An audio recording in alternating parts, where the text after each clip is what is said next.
Hey everyone, welcome back and welcome to complete Next tutorial series. और हमने अब तक काफ़ी तरह के कंसेप्ट देख लिए। हमने client side rendering, server side rendering, हमने राउटिंग एंड हमने थोड़ा थोड़ा ऑथेंटिकेशन को भी समझ लिया, राइट। तो बेसिकली हमने जो नेक्स्ट के कोर फीचर्स हैं वो हमने सारे कवर कर लिए हैं। And now let's see how we can deploy our Next application. तो इस वीडियो में हम अपने नेक्स्ट के एप्लीकेशन को डिप्लॉय करने वाले हैं।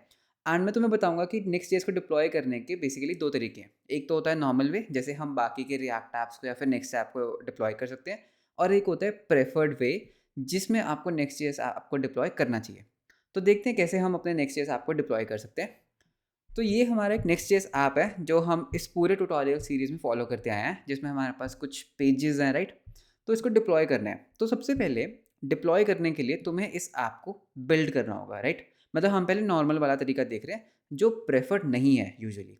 सो नॉर्मल वे में तुम क्या करोगे, तुम बोलोगे npm, ठीक है। तो तुमने कमांड रन करनी है npm रन बिल्ड, ठीक है।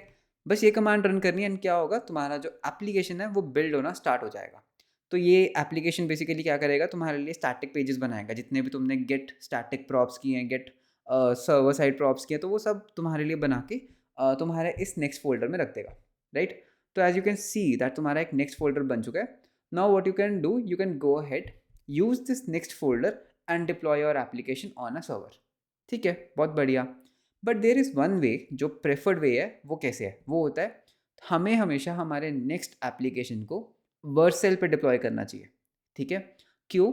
बिकॉज वर्सेल एक ऑप्टिमाइज्ड होस्टिंग प्रोवाइडर है जो नेक्स्ट जेएस एप्लीकेशन के लिए पूरा ऑप्टिमाइजेशन और बहुत सारे फीचर्स देता है।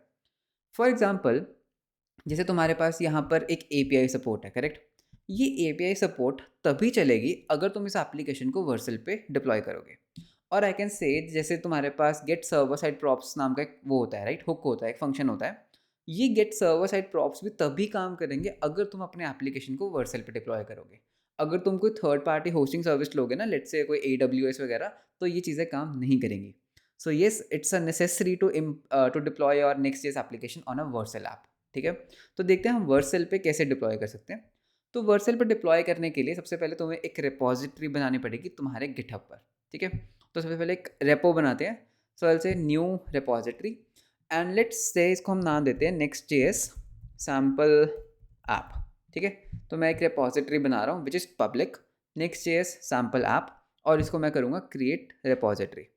तो इससे क्या होगा, मेरी एक पब्लिक रिपॉजिटरी बन जाएगी। अब मुझे क्या करना है, अपने कोड को जो हमने अभी तक कोड किया है इस रिपॉजिटरी में पुश करना है, राइट। सो मैं क्या करूँगा, इस कमांड को कॉपी करके I will just paste my command here and then I will say git add dot git commit -m which stands for message init and I will say git push। बस इतना ही, ठीक है। git push, उसके बाद ये जैसे मैंने Git push किया तो क्या होगा, अब अगर मैं यहाँ पे रिफ्रेश करता हूँ, सो यू कैन सी मेरा जो ऐप था वो यहाँ पर डिप्लॉय हो चुका है। सॉरी, नॉट डिप्लॉय, मेरा बेसिकली वो गिट में पुश हो चुका है, राइट। तो वो इस रिपॉजिटरी में आ चुका है। Now what you have to do, you have to deploy this particular repository on Vercel. बहुत सिंपल। तो तुम्हें क्या करना है, वर्सल.com पर जाना है। ओके, तो जैसे तुम वर्सल.com पर जाओगे तुम्हारे पास एक डैशबोर्ड ओपन होगा। यू कैन सी मेरे पास ऑलरेडी 2 ऐप्स है जो मैंने डिप्लॉय कर रखे हैं, करेक्ट। तो हमें क्या करना है, हमें एक थर्ड ऐप को डिप्लॉय करना है। सो आई से ऐड न्यू प्रोजेक्ट। तो बेसिकली हम एक प्रोजेक्ट बना रहे हैं एंड आई से कंटिन्यू विद गिटहब। तो यहाँ पर मेरा क्या है, मेरा जो गिटहब है वो कनेक्टेड है, राइट।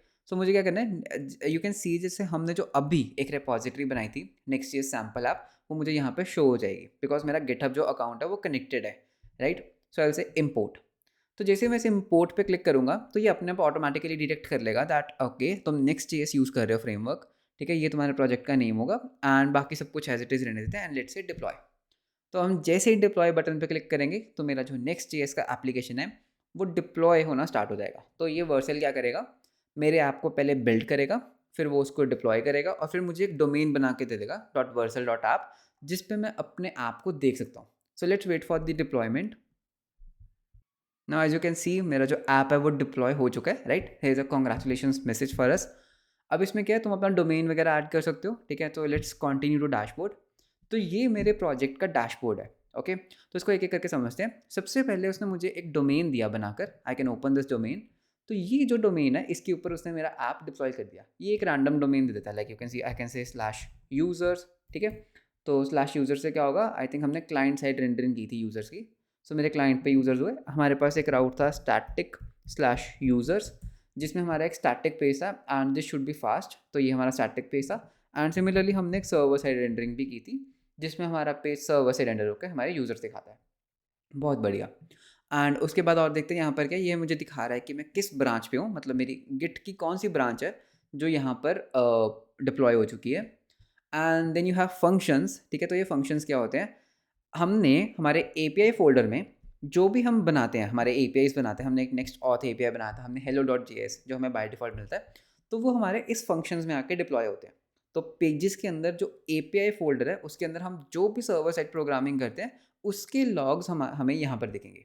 तो ये हमारा फंक्शन है, राइट। मतलब अगर सपोज मैं यहाँ पर वापस आता हूँ and let's say I try to log in होगा नहीं, बिकॉज हमारा यूआरएल चेंज हो चुका है।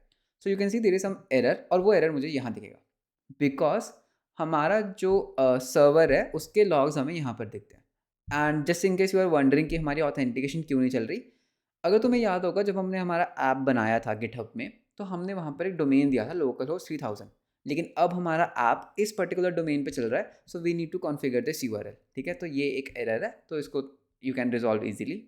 Then let's go to source, ठीक है। तो यहाँ पे हमारा कोड होता है बेसिकली, जो भी हम कोड लिखते हैं। एंड अब यहाँ पर एक बहुत ही इंपॉर्टेंट चीज़, if I go to settings of this project, so let's go to the project. तो ये हमारा प्रोजेक्ट है and I can say settings, ठीक है। अब इसकी सेटिंग्स में क्या कुछ है, you have this build commands, तो ये सब हार्ड कोडेड है कैसे इसको बिल्ड करना है। अगर तुम यहाँ पर देखते हो तुम्हारे पास यहाँ पे डोमेन्स का ऑप्शन है, जहाँ पे तुम खुद का एक डोमेन कनेक्ट कर सकते हो। अगर तुम्हारे पास खुद का एक डोमेन है तो तुम उसको यहाँ से कनेक्ट कर सकते हो, राइट। उसके बाद you have integrations, then you have Git, तो गिट हमारा ऑलरेडी कनेक्टेड है। Then you have serverless functions, मतलब सर्वरलेस फंक्शंस जो यही वाले हमारे फंक्शंस हैं, इसको कहाँ पे डिप्लॉय करना है उसकी कॉन्फ़िगरेशन यहाँ पर है। Then you have environment variables, just in case अगर तुम्हें कोई एपीआई कीज़ वगैरह को इन्वायरमेंट वेरिएबल्स में रखना है तो वो तुम यहाँ पर कॉन्फ़िगर कर सकते हो। Then you have security and then advance settings में इसको डिलीट वगैरह करने की ऑप्शन है। यहाँ पर तुम्हें एनालिटिक्स मिलता है, लेकिन एनालिटिक्स को एक्सेस करने के लिए you need to have a paid account, okay. तो इसमें तुम्हें पूरा एनालिटिक्स मिलेगा कि कितने यूजर्स आ रहे हैं, तुम्हारा वेब ऐप कैसा परफॉर्म कर रहा है, एवरीथिंग। और यहाँ पे हमारे डिप्लॉयमेंट्स हैं। अब इसमें एक बहुत ही अच्छी चीज़ है, लेट्स से मैं अपने ऐप में कुछ चेंज करता हूँ। लेट्स से मैं यहाँ पर लिख देता हूँ हेलो हेलो तो है, तो मैं यहाँ पर एक h1 टैग ऐड करता हूँ कि अपडेटेड, ओके। और मैं क्या करूँगा, इसको पुश करता हूँ। So I say Git add dot Git commit -m that I say changes, मतलब मैंने कुछ चेंज किया, और फिर मैं क्या करता हूँ गिट पुश करता हूँ, लेट से। अब जैसे मैं गिट पुश करूँगा ना, if you hit a refresh here, तो जो वर्सेल है ना वो ऑटोमेटिकली डिप्लॉय स्टार्ट कर देगा, ठीक है। तो यहाँ पे you can see an orange dot, इसका मतलब क्या है कि जो वर्सेल है ना वो तुम्हारे ऐप को ना डिप्लॉय कर रहा है। तो अगर मैं दोबारा डिप्लॉयमेंट्स में आता हूँ, यू कैन सी मेरी डिप्लॉयमेंट ऑटोमेटिकली स्टार्ट हो चुकी है, और ये रहा मेरा कमिट मैसेज। तो वर्सेल क्या करता है, वो तुम्हारी गिटहब रिपॉजिटरी में जब भी तुम कुछ पुश करोगे ऑटोमेटिकली डिप्लॉय करना स्टार्ट कर देता है। तो बेसिकली तुम्हें ऑटोमेटिक डिप्लॉयमेंट्स भी देता है। So any time you push anything to your GitHub, तो वो वर्सेल क्या करेगा, उसको ऑटोमेटिकली डिप्लॉय कर देगा। So this was all about deployment, and you should always and always deploy your next app on Vercel, okay? Because Vercel पे deploy करने पे ही तुम्हें ये सारी functionalities enabled मिलती हैं तुम्हारे production पे। So this was all about how you can deploy your next app on Vercel. So video अच्छा लगा तो सब्सक्राइब ज़रूर करना, and that's all for this video. मिलते हैं आपको अगली वीडियो में। Until then, bye bye, take care.